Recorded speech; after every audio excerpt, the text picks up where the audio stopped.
ঢালিউডের জনপ্রিয় নায়কদের মধ্যে এখনও তাকে সহজে আলাদা করা যায়, যার অভিনয় ও স্টাইলে এখনো মুগ্ধ বর্তমান প্রজন্মের দর্শকরা। ক্যারিয়ারের সময়সীমা মাত্র 4 বছর, আর তাতেই হয়েছিলেন খ্যাতিমান। বলছি ঢাকাই সিনেমার ক্ষণজন্মা নক্ষত্র সালমান শাহের কথা। 1996 সালের 6 সেপ্টেম্বর সবাইকে বিস্মিত করে না ফেরার দেশে চলে যান নায়ক সালমান শাহ। মৃত্যুর এত বছর পরও দর্শকের হৃদয়ে আজও বেঁচে আছেন ঢালিউডের হার্ট থ্রড নায়ক সালমান শাহ।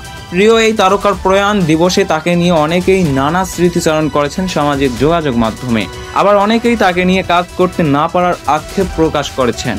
আবার অনেকেই তার অভিনয় স্টাইল নিয়ে কথা বলেছেন। সেই কাতারে আছেন নায়িকা দিঘি। দিঘি তার ফেসবুক পেজে অমর নায়ক সালমান শাহকে নিয়ে লেখেন, সময় যেন থমকে গিয়েছিল সেই 1996 সালের 6 সেপ্টেম্বর। মাত্র কিছু বছরের চলচ্চিত্র জীবন, অথচ তার প্রতিটি চরিত্র, প্রতিটি সংলাপ আজও মানুষের মনে গেঁথে আছে। তিনি ছিলেন শুধুই একজন অভিনেতা নন, তিনি ছিলেন একজন আবেগ, একজন ভালোবাসা, এক প্রজন্মের স্বপ্নদ্রষ্টা। কিয়ামত থেকে কিয়ামত তুমি আমার প্রতিটি ছবিতে যেন নিজের হৃদয় ঢেলে দিয়েছিলেন। সালমান শাহ নেই, কিন্তু তার কাজ, তার স্মৃতি, তার হাসি মাখা সেই মুখ, সবকিছু আজও আমাদের মাঝে বেঁচে আছে। মৃত্যুর পরও তিনি অমর হয়ে আছেন কোটি ভক্তদের হৃদয়ে। 90 দশকের গোড়ার দিকে একের পর এক ব্যবসা সফল ছবি দিয়ে দর্শকদের হৃদয়ে জায়গা করে নিয়েছিলেন। প্রায় 4 বছরের অভিনয় জীবনে 27টি সিনেমাতে অভিনয় করেছেন তিনি।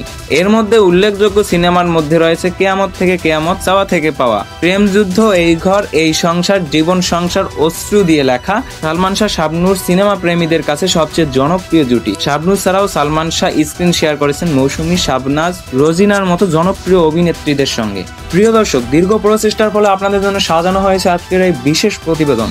নিউজ পয়েন্টের সঙ্গে হতে এখনই সাবস্ক্রাইব করুন নিউজ পয়েন্ট ইউটিউব চ্যানেল।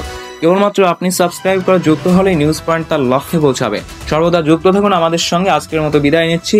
এ পর্যন্ত সঙ্গে ছিলাম আমি সালাম নিউজ পয়েন্ট ইউটিউব চ্যানেল থেকে। খোদা হাফেজ।